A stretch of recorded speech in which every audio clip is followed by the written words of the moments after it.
Salut chaton, j'espère que tu vas bien. T'as l'air tout excité, qu'est-ce qui t'arrive?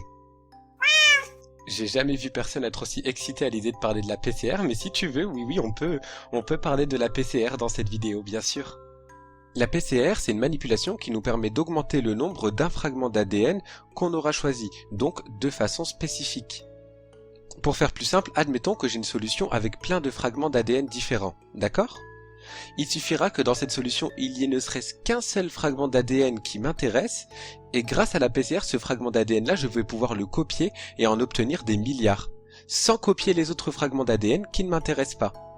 La PCR en biologie moléculaire, c'est une réaction qui est super importante et qui est utilisée pour faire tout un tas de choses, des choses dont vous n'avez même pas idée et vous le verrez dans la vidéo. L'une des applications que vous connaissez le plus aujourd'hui avec le Covid-19, c'est le diagnostic des maladies infectieuses. On vous prélève un échantillon, ensuite on fait la manipulation PCR dirigée spécifiquement contre des fragments qui sont présents uniquement dans le virus du Covid-19. Si on observe une augmentation du nombre de molécules d'ADN avec la PCR, ça veut dire que vous aviez déjà l'ADN du virus dans l'échantillon et que vous étiez contaminé. Mais si on n'observe pas d'augmentation du nombre de molécules d'ADN, ça veut dire que les fragments d'ADN spécifiques du virus étaient absents dans l'échantillon et que vous n'aviez pas le Covid, vous étiez négatif.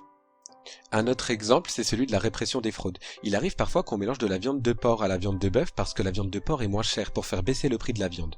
Comment s'assurer qu'on a de la viande 100% pure bœuf?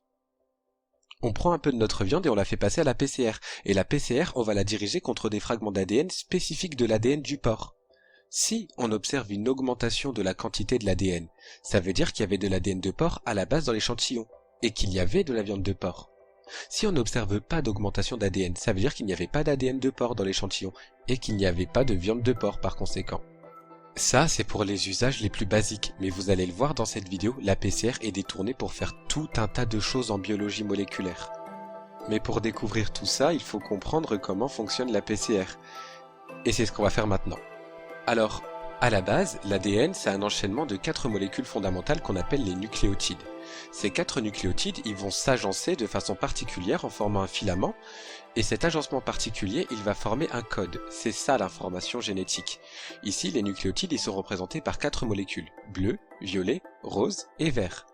Ça, c'est la structure d'un brin d'ADN. Mais ce qu'il faut savoir, c'est que dans l'immense majorité des cas, l'ADN, c'est une molécule double brin.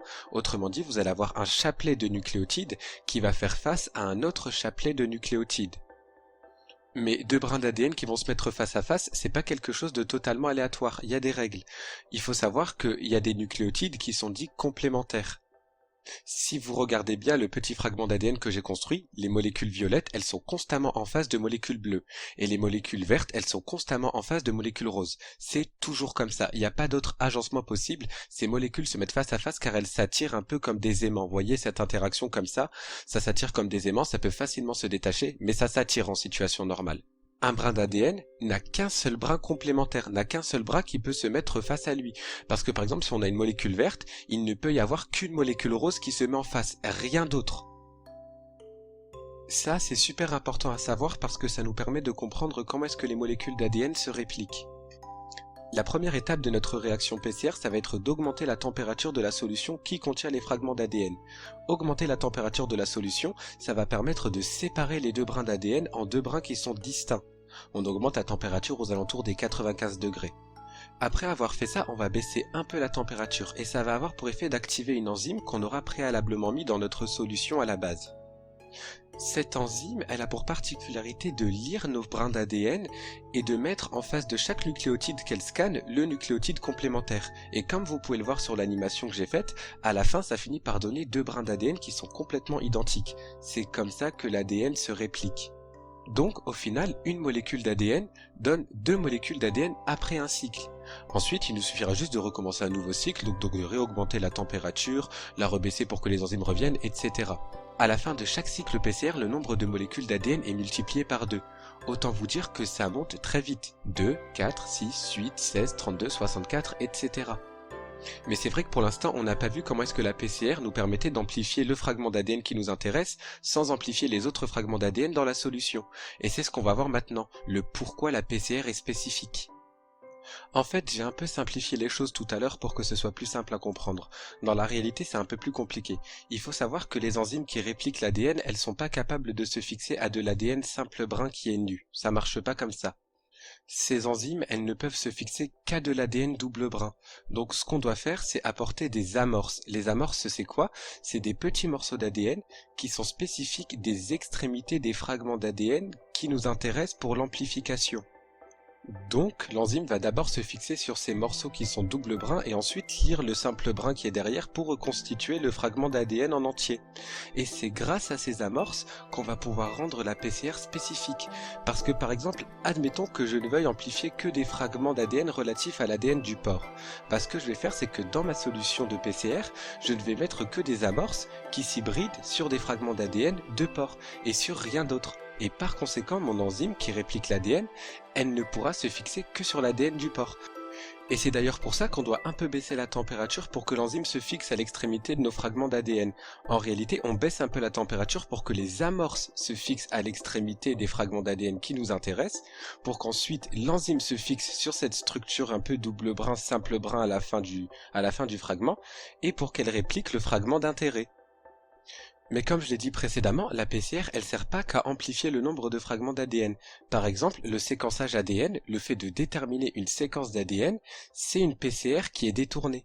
En fait, dans ce contexte-là, on va faire une PCR classique, sauf qu'on va ajouter des nucléotides qui sont un peu modifiés et qui vont émettre une lumière particulière quand ils vont être intégrés dans le fragment d'ADN. Et cette lumière, elle va être lue avec un laser. Et par exemple, quand le laser va lire une lumière rose, il saura que un nucléotide rose a été intégré. Quand le laser va lire une lumière verte, il saura qu'un nucléotide vert a été intégré, etc., etc.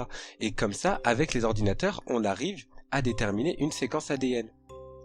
Avec la PCR, on arrive aussi à modifier des séquences ADN, comme ici. On va modifier l'extrémité d'une séquence ADN grâce aux amorces. Il y a une partie de l'amorce qui va se fixer au fragment d'ADN qu'on veut amplifier et une partie de l'amorce qui contient la séquence qu'on veut ajouter au fragment d'ADN. Et avec les cycles PCR, cette extrémité en trop, elle va finir par être intégrée dans le fragment d'ADN qu'on veut modifier. Et parfois même, avec les jeux d'amorces, on arrive à rajouter des séquences ADN à l'intérieur du fragment et pas qu'aux extrémités. Mais là, j'ai pas fait de schéma parce que c'est vraiment très difficile à comprendre. Et voilà, la vidéo est terminée. J'espère que grâce à celle-ci, vous aurez compris que la PCR, c'est pas qu'un simple test pour savoir si on a le Covid ou non. J'espère que la vidéo vous a plu. N'hésitez pas à mettre des commentaires si jamais vous avez des questions. Et si mon travail vous plaît, n'hésitez pas à vous abonner. Voilà!